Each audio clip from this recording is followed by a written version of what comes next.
Mike Murray. This is SNL. SNL By the numbers. Numbers.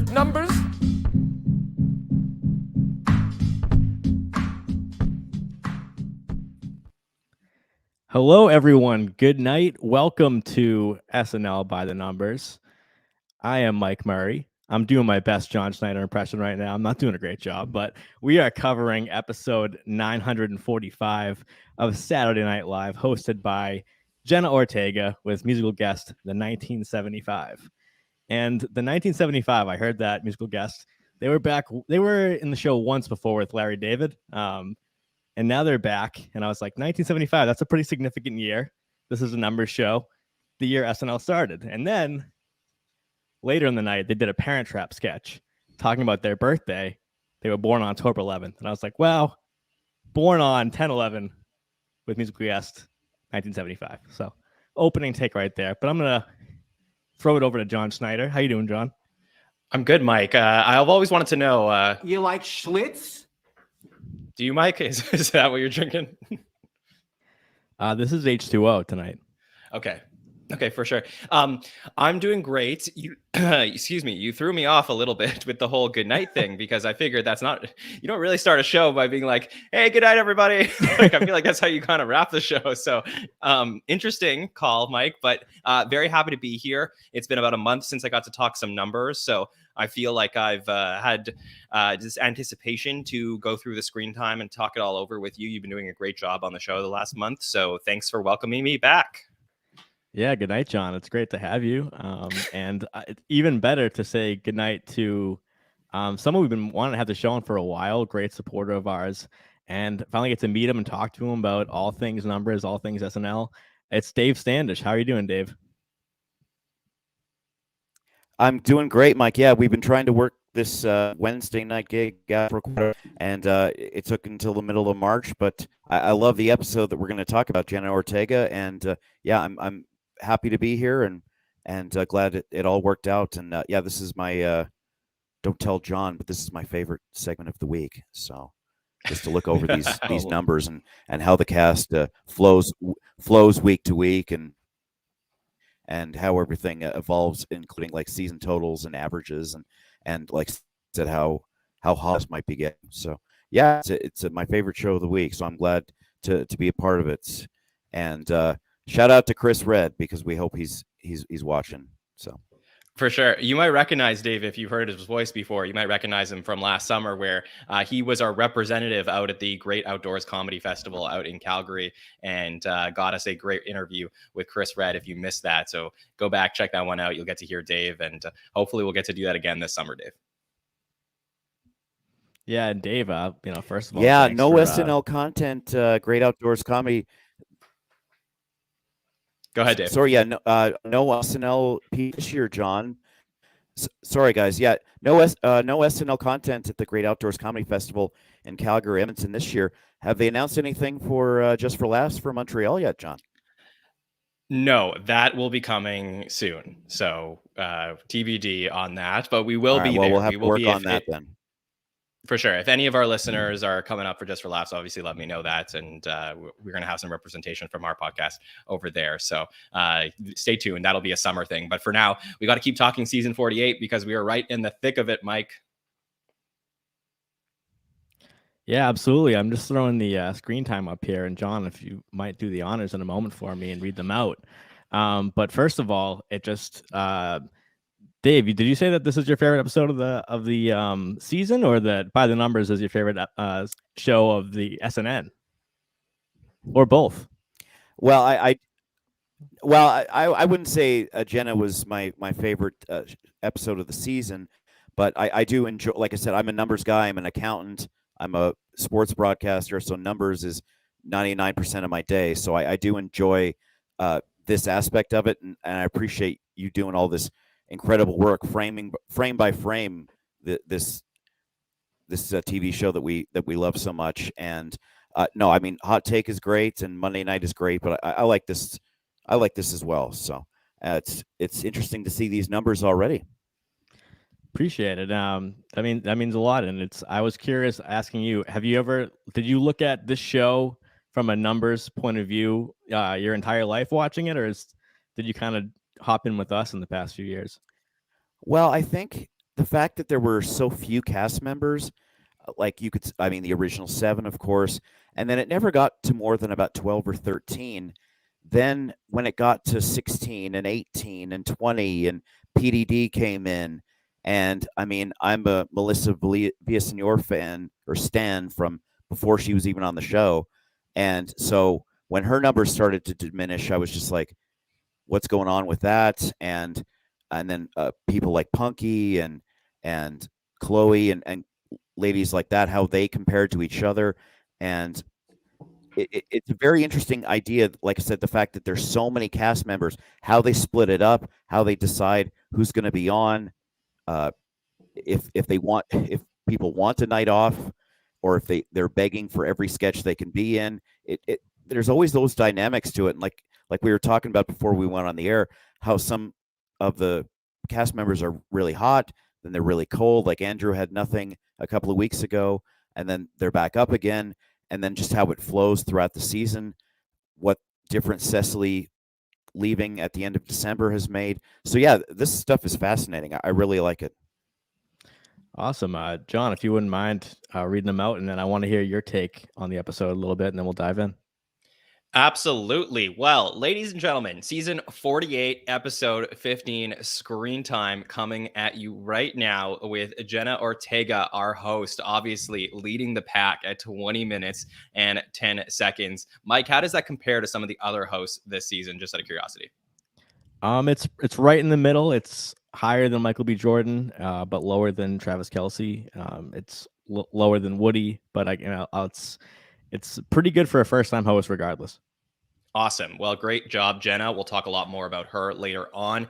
Of course, what a night for Marcelo Hernandez in 3 different sketches, but that cold open and that pre-tape certainly dominated at 9 minutes and 7 seconds, the first of many great nights for Marcelo in his SNL career. The 1975 comes in third with 7 minutes and 48 seconds in their 2 musical performances. Colin Jost on Weekend Update, 6 minutes, 44 seconds. James Austin Johnson with another big night, especially on Weekend Update, 4 segments throughout the night, 6 minutes and 20 seconds.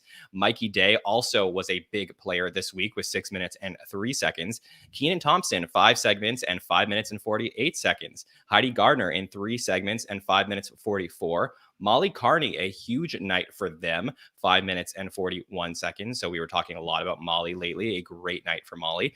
Bowen Yang, 3 segments, 5:22. Andrew Dismukes, 5:18. Fred Armisen, a former SNL cast member, is in 2 different segments, the monologue and a sketch about the Parent Trap, 4 minutes and 58 seconds. Right below Fred is Chloe Fineman, who was in 5 segments, but surprisingly did not have a lot of screen time, 4 minutes and 39 seconds. Michael Che up next, 2 minutes 51, much lower than Jost this week. Ego Wodum, 2 minutes 27. PDD's John Higgins at 2:22. Devin Walker, 2 minutes 5 seconds. Martin Herlihy and Ben Marshall follow with 2 minutes 1 second and 1 minute 52. And then our under 1 minute players for the week, we have Punky Johnson with 44 seconds. Sarah Sherman, very low down, 1 segment, 43 seconds. And then at the bottom of the list, Pinocchio himself, Michael Longfellow, 37 seconds. So, Mike, that is your screen time. Thanks for putting that together this week.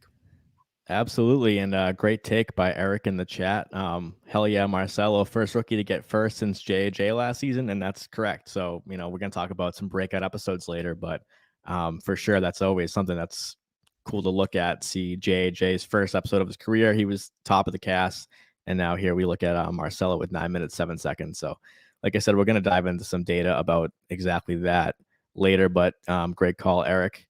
And then, as I mentioned all the time on the show, how does Che and Jost get that different screen time for doing basically the same job at the same time? But here's a week where it's really apparent with 6:44 for Jost and 2:51 for Che.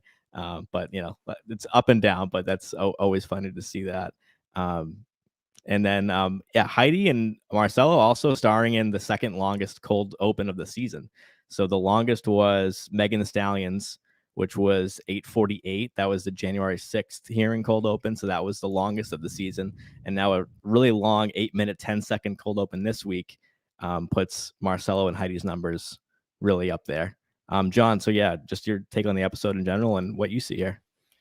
I love this episode. I think it was a really solid episode. It was the episode we needed this week because, Jenna was good. The cast was fantastic. And it's been a while since we've been able to say that the cast has certainly outshined the host. I think throughout the streak that we had in the middle of the season, that everybody was talking about this being like the longest great run of SNL in a long time. I think it was a perfect marriage between some really strong cast members and some really good new young hosts of the show. And I think Jenna Ortega probably isn't at the top of the list of some of those new stars that we start to build in the host category, but the cast themselves this week was so great. So, for me, I think that there were some ones that really shined, including James Austin Johnson and Mikey Day. I think those are ones that we're going to talk about a little bit. Heidi's continue to have solid episodes. Keenan, you would expect as well. How about Molly Carney? Just really fantastic. So I think the ones at the top of the list, it's refreshing to see some new names down there. On a negative level, I think it's about time that we start talking about the fact that could Sarah Sherman be streaky? Like, we all know that she's a talent. We all know that she's fantastic and that she is potentially the star or future star of this show. But, throughout her career, I think she's had a run of really strong episodes and a run of not so great episodes in a row. And I think that was like the beginning of last season. It was expected because it was the start to her career. And then she picked up steam in the second half. This year, she started off strong and she's tapering off a bit. So she's one, I think, to watch from on the down slope as opposed to the other people who are doing really great. But those are sort of my takeaways from this week, Mike. Thank you, John. And to your point, yeah, Sarah, 15 seconds in the Woody Harrelson episode, 6 minute 1 second in last week's episode with Travis Kelce, and then 43 seconds this past week with Jenna Ortega. Dave, just one more time over to you. As far as you've been looking at these charts a lot, and does this one seem a little different to you? Well, I mean, I think Mikey had a very good night. We'll talk about him a little later. JAJ had a really good breakout. The impression issue we'll get to shortly as well. I completely agree about Sarah Sherman, John. I think it may be a case of perhaps a theory I would have is if she didn't write it or if she didn't come up with it or originate it, she's not going to be on. Maybe it's all the wild and wacky, like we've talked on back in the summer. I'm not a Sarah Squirm fan, but I do enjoy what Sarah does on Saturday Night Live, and like maybe I'm out to lunch, but I think if she didn't write it, like the fake eyes or the Chucky or something like that, that's then she is just plugged in for minor roles that fit her. Is she too wacky and not normal enough? I like I said, I enjoy what she does, but does my theory have any? Well, it's an interesting theory, Dave, because I think that's probably the Andrew Dismukes problem that people were having, which was like, if it wasn't an Andrew focused segment, we were not getting Andrew on the show. But I don't feel that was always the case with Sarah. I really felt like, yes, we had Sarah focused pieces, but people were also putting Sarah in, sketches throughout the night with the other women. So, walking away from the first 6 episodes of 2023, I think, just off the top of my head, except for maybe the Michael B. Jordan episode, I would say that she has had probably I don't know what the opposite of defy. I guess it can defied be negative. Like, she has disappointed me in a way in terms of my expectations.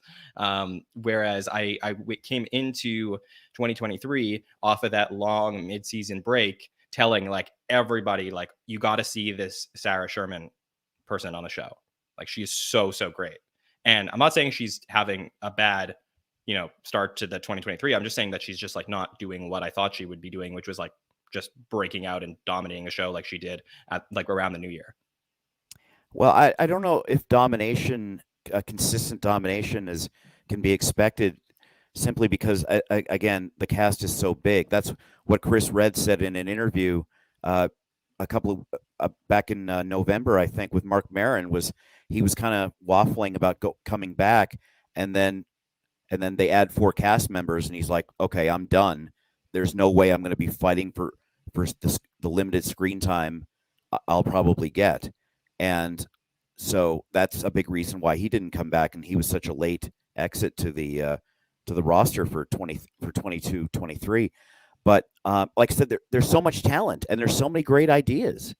So unfortunately, Yeah, but like someone has to sit on the bench. Not everyone can start. But and I mean, I think that's Chris just Red my would thought on thrive it. in this cast if he was here. I don't think he would really be relegated. Yeah. To the bottom of the Well, pack. that's what he said with Marin. So he's like, I just think that's like so. that's like a kind of like a no offense, Chris Red. I don't know that I buy what you're selling.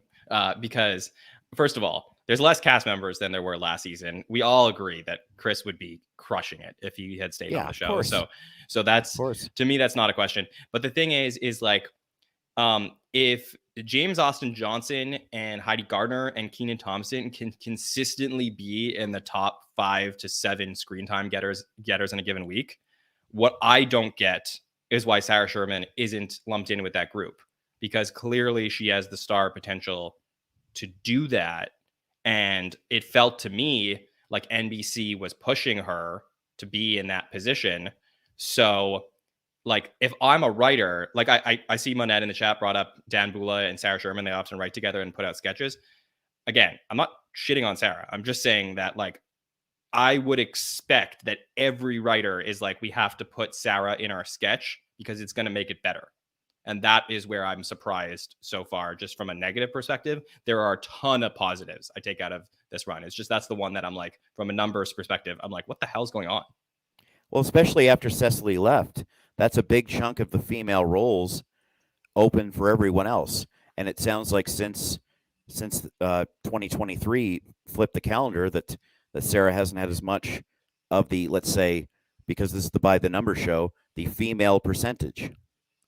What would you say to that, Mike? I mean, the numbers don't really support that completely. Just that there's recency bias of 2 of her worst episodes of her career numbers wise. So like I mentioned, 2 of the 3 she had under 45 seconds. But just last week with the Travis Kelce one, she's got 6 minutes, and before that she had the low one 15 seconds. But the run before that, 4:49 and 6:14. So I don't really think it's like Sarah cooling off. It's just that when you get a lot of her, you notice her. So when she's gone, you definitely notice the void left by her. 100%. And I'm probably gonna pivot into maybe a small Sarah take I have in development. But before, I wanted to ask John, you've seen a lot of these charts. Sometimes you make these charts. You did today. Did you notice someone missing from the screen time chart this week? Steve Higgins. Yeah. Last time. Season 46, right? Yeah. Right. The Regina King episode was the last time. I thought the same thing, Mike. You and I are on the same wavelength. All right, cool. I made a note of that. I'm like, all right, I just had it in my back pocket. This is the last time there was no Steve Higgins voiceover, was the Regina King episode from 46. So that we had a Higgins, but we didn't have Steve Higgins. So I had a point. I was really hoping it was like much longer since that had happened, so that I could have like put out like a nice tweet or chart somewhere on socials about like no Steve Higgins for the first time in like years, but it wasn't that long ago. It is amazing though that it is a rarity, put it that way. And then the other point on this episode was it had the highest percentage of featured player usage in any episode that I've analyzed. And I actually just hit a milestone in my SNL stats career. I got to over 1,000 segments analyzed. So in the can that I have right now. And amazing. This was out of all the episodes I've done, which is in the 80s. This is the one that had the most featured player usage, which is that 35% of all cast screen time was by featured players. Which is nuts, right? Because that includes Sarah Sherman's 43 seconds. So if Sarah had a good night, it would be like even better. Correct. Yeah. I mean, imagine and Michael Longfellow was below her with 37. So it really just shows the huge night that Marcelo and Molly and JJ had. For sure. Yeah. I mean, ultimately, a lot of positives coming out of this episode. It's just like, I want more Sarah. Like, is that too much to ask? I don't think so. And I'm going to go, I usually say this for the end of the show, but I'm actually going to go right to power rankings because I had this theory when I was looking at this today. And as always, we show all the episodes of this season and what they scored for that episode. This is a combined set, screen time, appearances into one number. And before I even read out the results of the week, John, Dave, do you notice that there's definitely like an A team and a B team. A lot of these races in this ranking are like razor thin, but there's clearly like a top 8 and a bottom 8. And I was like, I feel like Sarah Sherman is the leader of like the SNL B squad, meaning that she is so ripe to have like a great night. But if she's not in the episode, it doesn't make as much of an impact as like no Bowen or no Keenan in an episode, who are like the captains of the A team. John, what do you think about that? Well, this is exactly my point, right? Because Sarah Sherman should 100% be a part of the A team. So the fact that she, like, I would expect her to be as high as possible, but I'm saying like the fact that she is where she is on the chart is kind of nuts to me. But yes, it is totally split down the middle, and it goes to show you, really. I mean, for those who don't remember how Mike's screen power rankings work, it's basically a combination of the screen time and the appearances, like weighted appearances, so how important your role is in a sketch. So when you see this, you're factoring in everything you could possibly factor in when it comes to SNL analytics, and it goes to show you who the producers and the writers are relying on for their sketches. And it's fascinating to take a look at, because there's a very clear divide down the middle. Literally 8 and 8. So I'll just I'll give you the results right here. This is 15 episodes. If I take all the data, thousands of data points into account for all these episodes, and then average all of them, this is the number that I get. Number 1, Kenan Thompson at 104.6. Number 2, Heidi Gardner, 93.9. Her and Bowen are always fighting for the 2 spot here. Bowen Yang's at number 3 with 92.9, followed by Mikey Day at 86.5. Chloe Feynman at 79. Ego Odom at 77. Colin Jost at 76.4. And James Austin Johnson at 73.6. So I'll take a quick break right there and go to Dave. This is what I would call the SNL A team right now, because there's a big drop and then the next 8 cast members. So we've talked a bit about like, what if SNL just had this small cast because of the original 7 in 1975? And right there, that's an 8. That's a strong cast right there. Dave, what do you think about the idea of the A team and the B team this season? Well, I mean, isn't that kind of what featured players are all about? Like, they have to kind of earn their stripes and earn their screen time. And Sarah has earned, absolutely, in a season and a half, Sarah has absolutely earned. Again, think about if there were the same number of cast members. Like, there were 9 cast members that left and 4 that were added. So that plus PDD. So, I mean, they're scratching and fighting for any sort of airtime.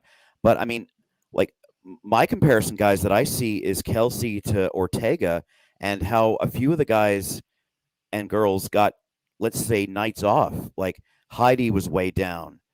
Ego was way down. Mikey Day was way down. Sarah was way down. JAJ was way up. And Marcella was up. And Molly was way up, obviously. Punky had a mediocre night. I don't know. I mean, it's the third night in 3 weeks, 3 weeks in a row.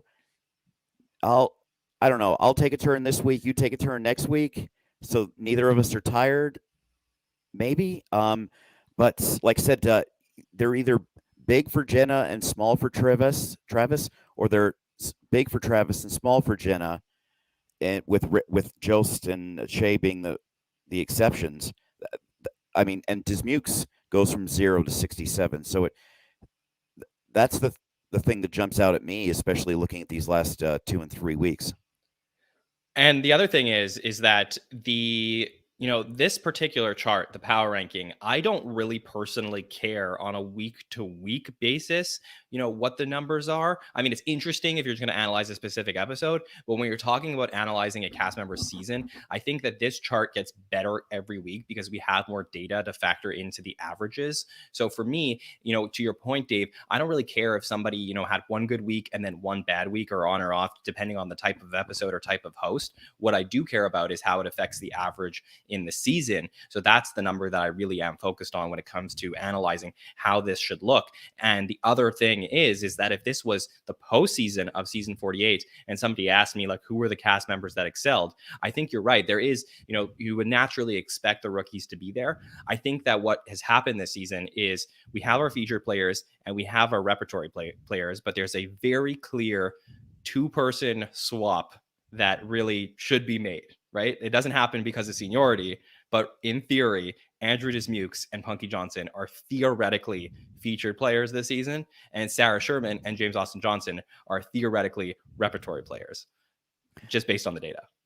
Yeah, and I mean, like, I think Sarah's had more impactful moments than Chloe has, but I think Chloe's just been in more of those kind of subsidiary roles, like the pitch, the jingle pitch. That could have been Sarah instead of Chloe. That could have been Punky instead of Chloe. Not to shoot on Chloe at all, but I think it might be those kind of incidental things. It's almost like if Sarah's not making a giant impact, then she's not making any impact, or they're dressing her up for something fancy half an hour later in the show, so they're going to give the other female roles to this person and this person because Sarah's got a giant thing coming up on Update or in the second half of the show. Again, it's all about the dynamics of how it works and how you make the best show. But yeah, Sarah 102 down to 15. That's striking for sure. And like I said, guys, maybe Sarah's had more big moments, but Chloe's had a greater number of consistent appearances. For sure. Mike, can I also just say this week there was a cut sketch at Dress called Study Abroad. And this was the Sarah sketch of the week that got cut at Dress, not for time, but at Dress or after Dress. And featured Sarah Sherman making out with Fred Armisen. So that's the one that we missed this week. I see why it got cut. It's But, what we all do. yeah, so I'll read the bottom half real quick, and then we'll wrap this one up. But Sarah Sherman, as I said, the top of the B squad here at 57.8. Michael Che, 55.8. Dismukes, 46.3. Marcelo up to 42.7, the biggest leap out of the whole cast. Devin Walker at 40. Michael Longfellow at 39.7, somebody to watch because hasn't made a big splash in a while and has kind of just had some impactful moments, but kind of spread out more. Punky Johnson at 35 and Molly at 30.9. And just to, we talk about SNL's usage of these human beings on this show week to week, and I want to actually give them a lot of credit because the last 7 episodes have had a different cast leader in screen time. And I thought that was like really cool. So That's you amazing. might suspect like, oh, it's probably always Keenan. And it's like, yeah, if you go back the last 10 seasons, you're going to see a lot of Keenans on that list. But if we go back, Jenna Ortega's screen time leader was Marcelo. And again, this is from the whole cast. Travis Kelce's was Heidi.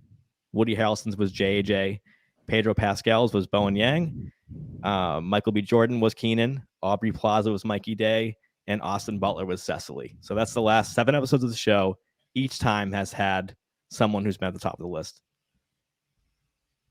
That's just an incredible stat and exactly what you want from the show. So could not be happier about hearing that, Mike. Yeah. And then the changes in the power ranking. Chloe went up 1, Ego went down 1, Marcelo went up 2 spots, and Michael Longfellow went down 2 spots. So let's talk about the breakout episodes that we just saw. We had 2 at once, which is always cool. And I decided to look at some stats right before we went live about how long did it take someone to have a breakout episode statistically on SNL. And by that, I had to use the stat we just talked about, the power ranking stat, because, our memory is biased and our tastes are biased. You could say, oh, is that one update spot or that one sketch I love? That was their breakout moment. I'm like, well, I can't be the judge of that. Everyone has their own take. So I looked at the average number that any given cast member gets a week. Ended up the average was like about 58, which kind of strengthens my thought that a 60 or above episode is good, and then a 90 or above is a great episode. So I looked at these cast members on the screen right now and said, which episode in their career was their first statistical breakout? John, you want to take a look at this and maybe read out the names? Yeah, absolutely. So this is a very fun statistic. And just to confirm, Mike, you're saying that a great episode, the over 90, is what you consider the breakout episode. Exactly. I wanted to draw a line somewhere that doesn't happen every week, but would mean that, for a rookie cast member or a second-year cast member to have an episode that's a 90 or above. And keep in mind that stat takes in consideration everything of that episode. So that's that world in a vacuum, that show. Obviously, if you are in the cold open, but then they do like a 5-timer sketch and there's a million cameos and a long update, like that's going to diminish that spot for you. So all these different things, I said 90 or above, that's like a great episode by any metric. It involves a lot of appearances and for a long time, all that. For sure. Yeah, I think it's a great thing to look at because, again, like this show is about the numbers. It's less about the eye test. So you may feel like somebody broke out in a specific sketch, but what we're looking for is a statistically great breakout episode. And the numbers on screen show that James Austin Johnson did this in his first episode. If you go back to our coverage of that Owen Wilson episode from 47, episode 1, we were talking about what a historical night that was for JHJ. And one of the best starts to a career of anybody ever. So that was crazy. Devin Walker had a breakout night during the Megan Thee Stallion episode, 48, episode 3. So we certainly talked about Devin a lot during that episode. I believe he was on Update and was in a ton of sketches as well. Bowen Yang in his 9th episode on the show, that would be Scarlett Johansson's 6th time hosting, 45, episode 9. Chloe Fineman's 11th episode. Adam Driver's 3rd time hosting, 45, episode 11. Molly Carney and Marcelo Hernandez had their breakout episodes, season 48, episode 15 with Jenna Ortega. So we will talk about them. Sarah Sherman's breakout episode was the Keke Palmer episode, season 48, episode 7. So that took 28 episodes for Sarah Sherman to go above a 90. Andrew Dismukes, 28 episodes as well, but this time in season 47, episode 8, the Billie Eilish episode was a great night for Andrew. Ego Wodem in her 34th episode, season 45, episode 13, the RuPaul episode. Ego had a great night, and we are still waiting for Punky Johnson and Michael Longfellow to have a breakout episode. Thanks, John, for reading that out. And I just thought that was interesting because, like, kind of my point at the top there is like, to break out can be a joke. It can be a moment. It doesn't, mean that, about that episode. But I figured it would be important to look because, like you said, John, the power ranking stat is a longevity stat. So this is also a longevity stat because you're looking at how long that took. It's like, think about who Ego Odom was competing with. Kate, Adie, Cecily, Heidi, Chloe, Sarah, like all these different women that came in the cast after Ego started or before Ego started. Like, so 34 episodes makes a lot of sense, right? And then you look at Bowen and Chloe came in as a team of 2 for that season, took them a little less time. So that could certainly be, a reason for that. But I figured that I'll just draw a line 90 or above. And then, Punky Johnson and Michael Longfellow have yet to have that score. Dave, what do you think that says? And just your overall thoughts. Well, I mean, good for Marcelo and Molly.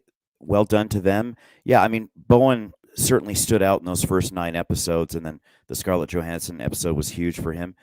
Terrific for Devin. Basically, those first 4 weeks were everyone, all the rookies, one at a time, go. And that was Devin's big night. It's just disappointing to see Punky. I'm a big Punky fan, and she just hasn't been able to work her way in.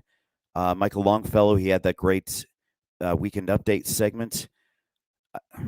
Again, I just don't want to speculate on things I could be completely wrong about what's going on at 30 Rock. And I mean, Lauren Holt and Aristotle Latari, again, they've accomplished something that thousands of actors and actresses would love to do. And for various reasons, just never hit that 90. But another terrific stat. 50% above average is a great style to use, Mike. So well done.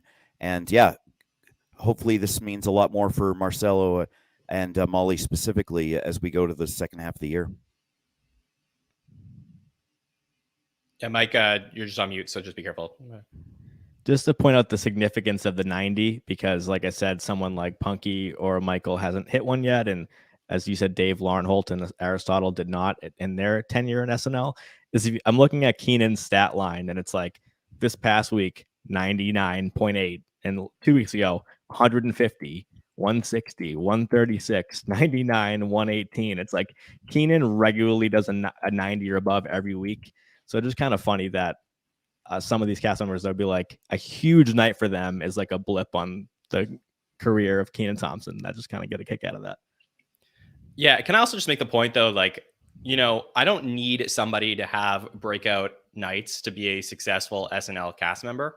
I do think like the power ranking is a great statistic to be able to judge, seasons and episodes and all that stuff compared to your peers. But, in the long run, like if Punky Johnson or Michael Longfellow play a certain role on the show, and I think Punky is still trying to figure out what that is. Longfellow is maybe cementing himself and still working into, his role as a rookie. But I think these are two players that I'm hoping if they stay on will continue to develop and find their niches. But there could be, Michael Longfellow could end up having a specific role on the show that is very memorable. Like, I know Michael Longfellow isn't Norm, but just as a reminder of I don't know that Norm Macdonald had a breakout episode. Like maybe he made one of his Larry King nights where he's playing a bunch of stuff that's possible. But I wouldn't, there are cast members in the history of the show that may not have had breakout episodes, but have had memorable careers on the show. So I don't know that this is the be all and end all, but I do think it's an interesting stat to look at in terms of which episode was probably where the fans were watching and were like, oh, wow, now we know that person's name. Like the casuals who aren't checking this out every week. I think after watching this week, they know who Marcelo and Molly are. Definitely. And that's what I was trying to measure. Is because I was right after the episode ended, I was like, that's probably going to be a career high for Marcelo. And then Molly was on update. I'm like, that'll probably be their career high too, because they were in the school sketch, also in the cold open. So I was like, all right, have they either of them hit this yet? And so then I looked at it, I'm like, all right, this is it. So career high for their power ranking and for their screen time.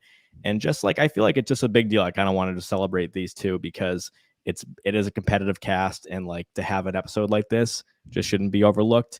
And like I said, long cold open. SNL puts a lot of weight into those sketches because they open the night, like the way they do with update. These are tent poles of SNL.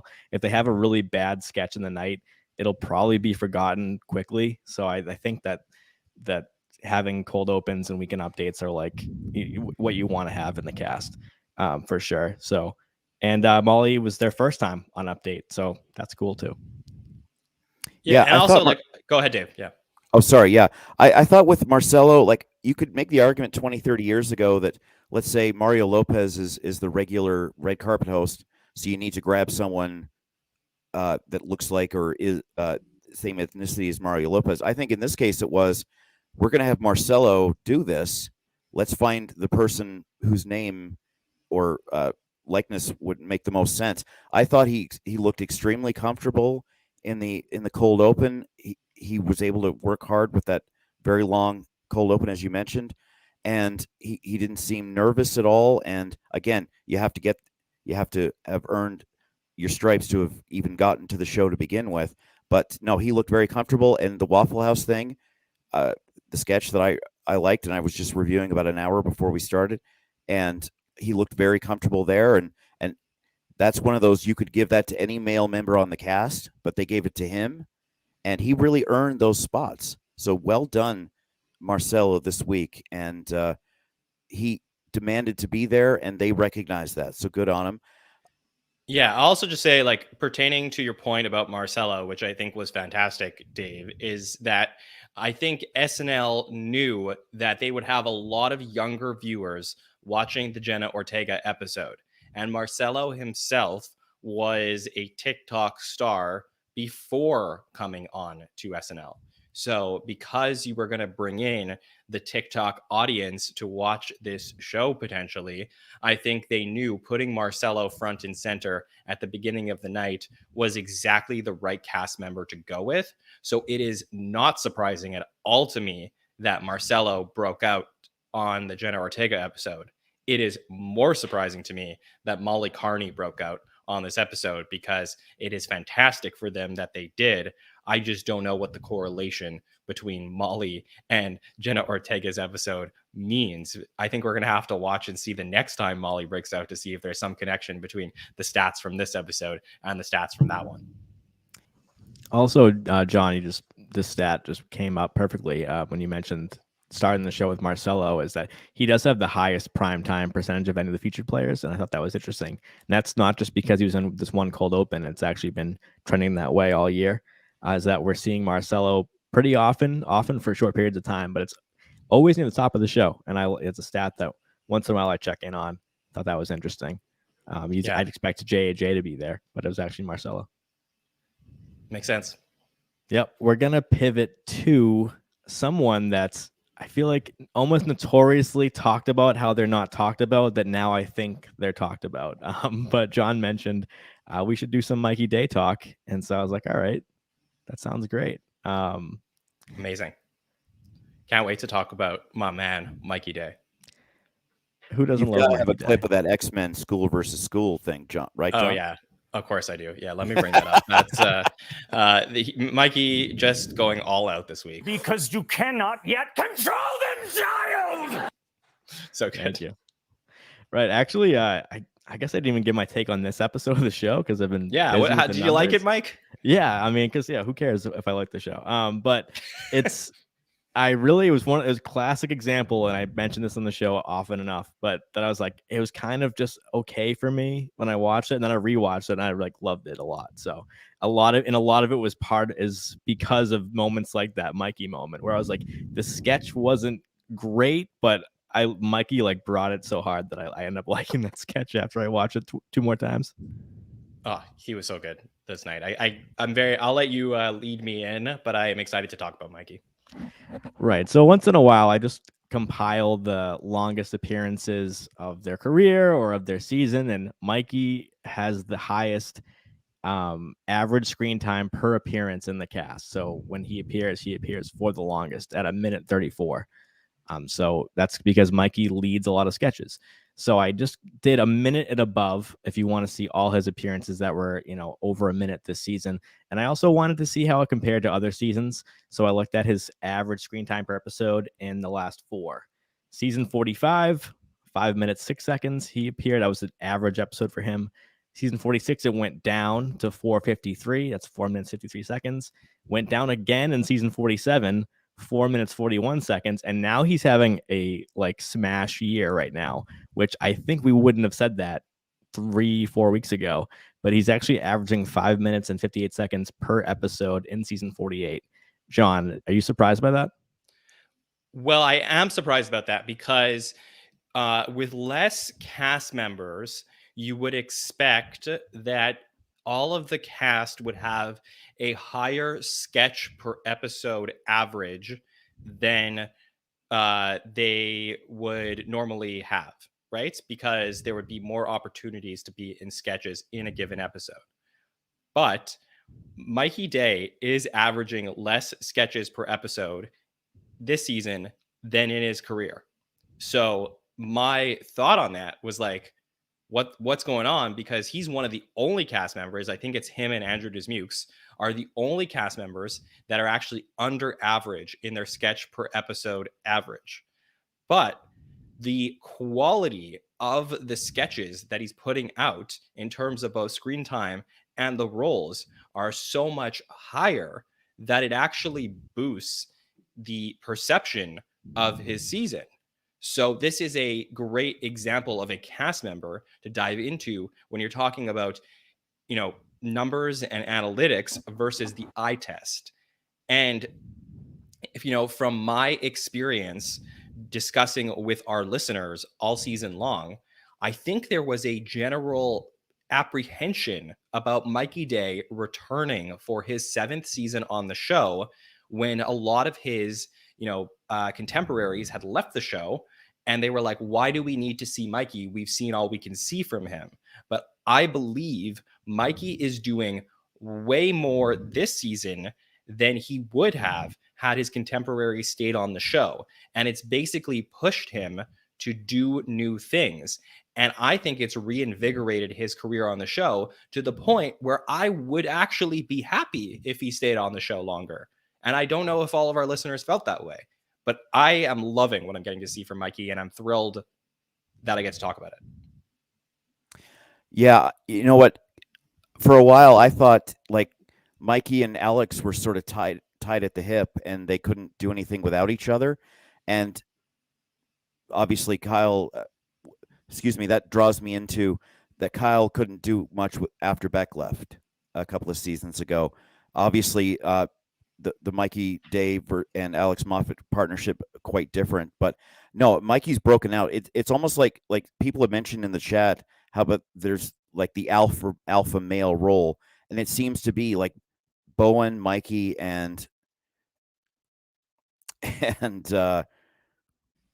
who am I thinking of? Who's the other alpha male on the show? Well, I mean, part of our and Keenan Thompson. Keenan. They Okay. kind of, in my personal opinion. So, Mikey has sort of worked his way up, and success breeds success.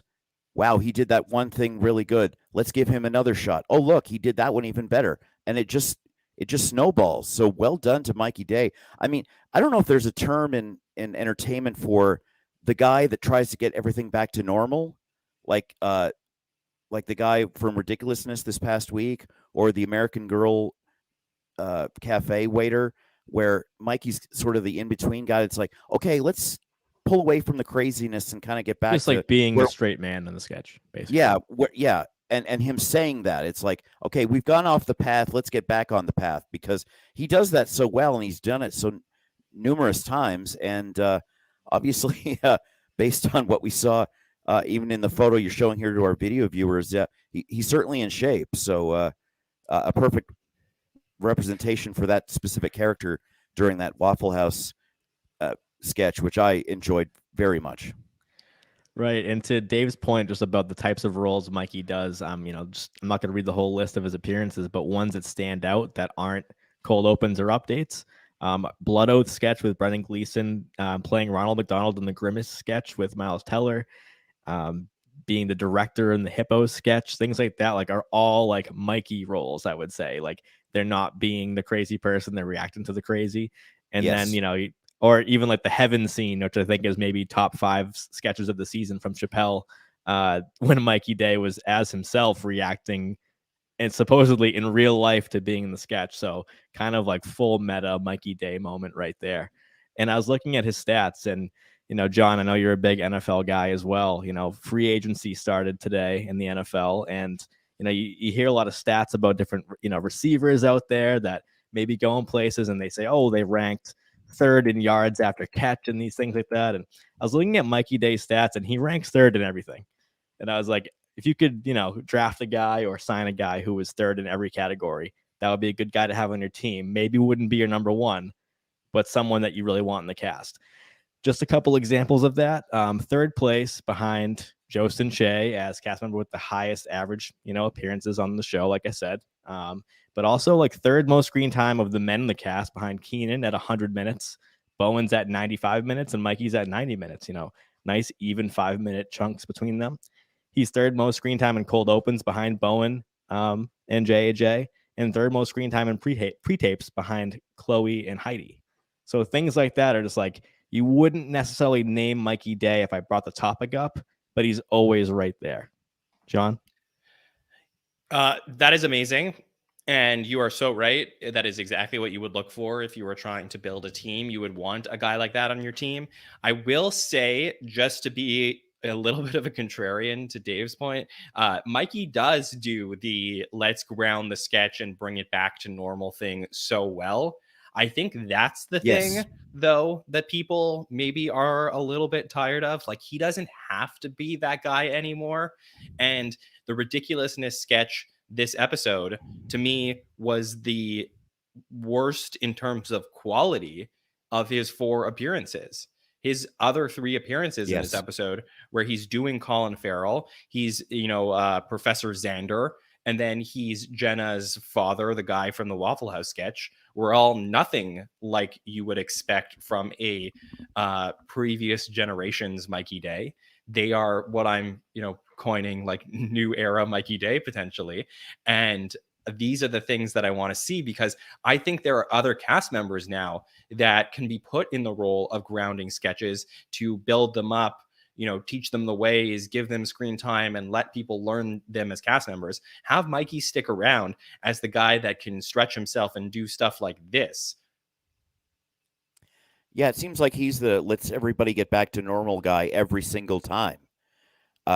Like, I can't think of a sketch where it's been that's any significant memory that has been somebody else being the let's get grounded, let's get back on the path kind of guy. It seems like that's Mikey all the time. Well, the ones John just mentioned, Dave, though, like the school versus school, like Keenan's the straight man in the sketch because he's the host. He's trying to get the game going, and that Mikey's being crazy. And obviously in the Waffle House sketch, you have Jenna and Marcelo outside grounding you in reality when there's chaos in the background. So just right there, those two.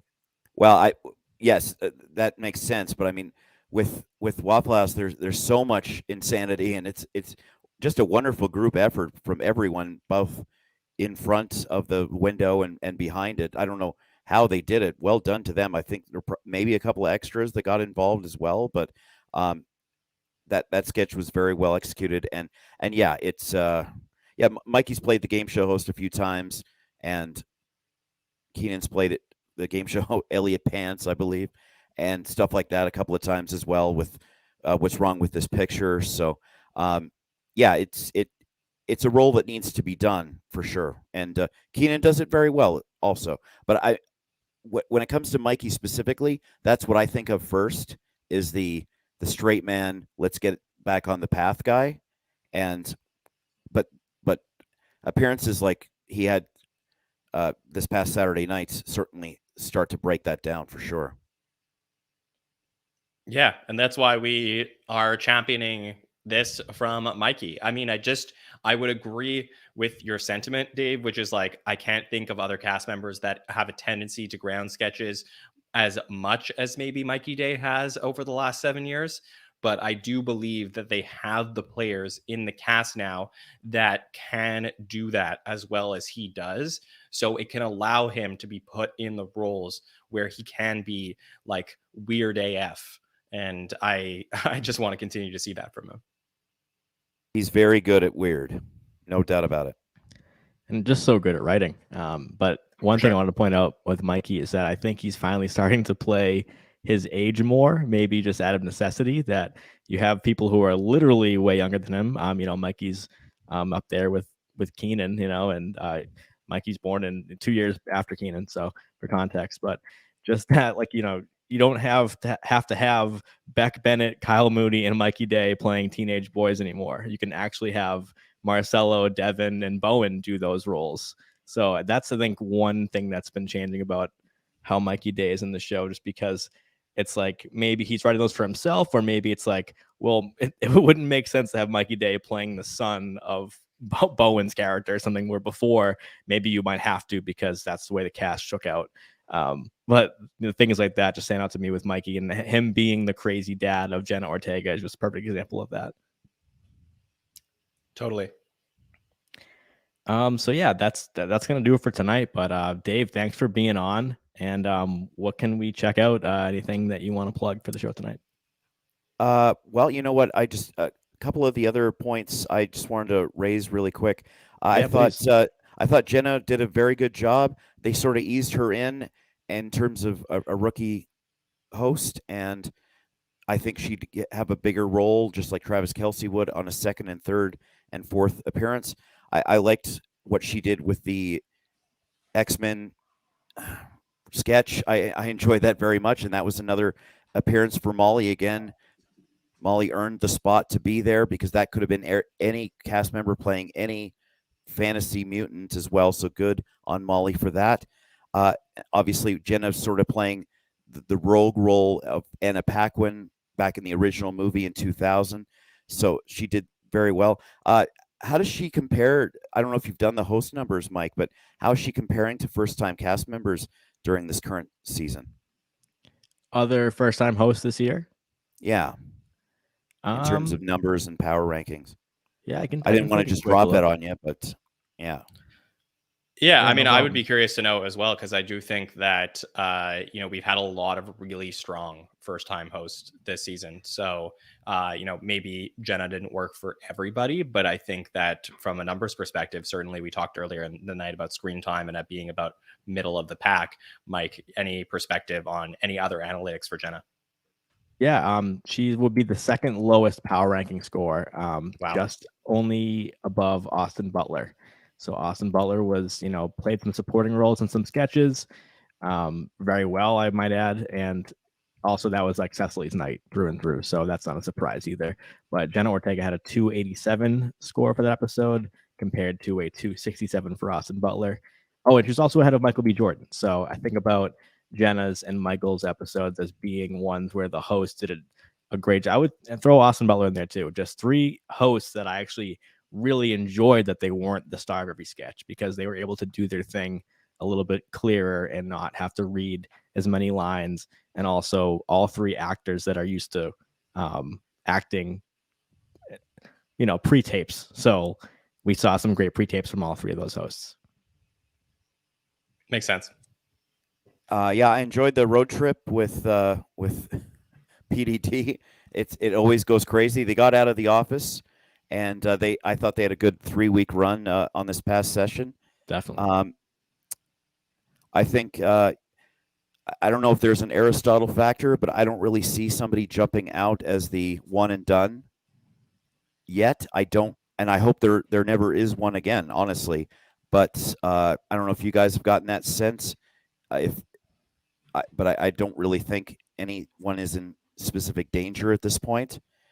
I think all 4 will be back. Yeah, I think so Yeah. too. I think again, it may have just been. Oh, we will get one and dones again, Dave, because that Definitely. is the nature of the show. Well, of course, but I mean, like as a fan of the individual, you hope that people get that chance. But again, they have to earn that pass to get it past security into 30 Rock every year. So nothing's ever guaranteed. But Plus, yeah, we need 32 one and dones to make a bracket for a podcast. How many have there been? There have been a lot. Over 45 or 48 years, there's probably been quite a few. Yeah, but There's some good ones. Yeah, I thought I listened to you guys on the hot take. I thought it was weird that they just brought JAJ in for an impressions. It's like, and Colin Jost literally says, "Well, we have 3 minutes to fill. Why isn't James Austin Johnson do some impressions?" I thought that was strange. I don't think I've ever really seen that in my multiple years of watching the show. It's like, hey, let's. They just did that throw for this in. Chloe a couple years ago. Chloe's first update appearance. She just scooted off the desk and did some Oscars impressions of Meryl Streep, Florence Pugh, and things like that. Yeah, I recall that, but I guess what surprised me about it was sort of the informality of it. It wasn't, hey, the Oscars are tomorrow.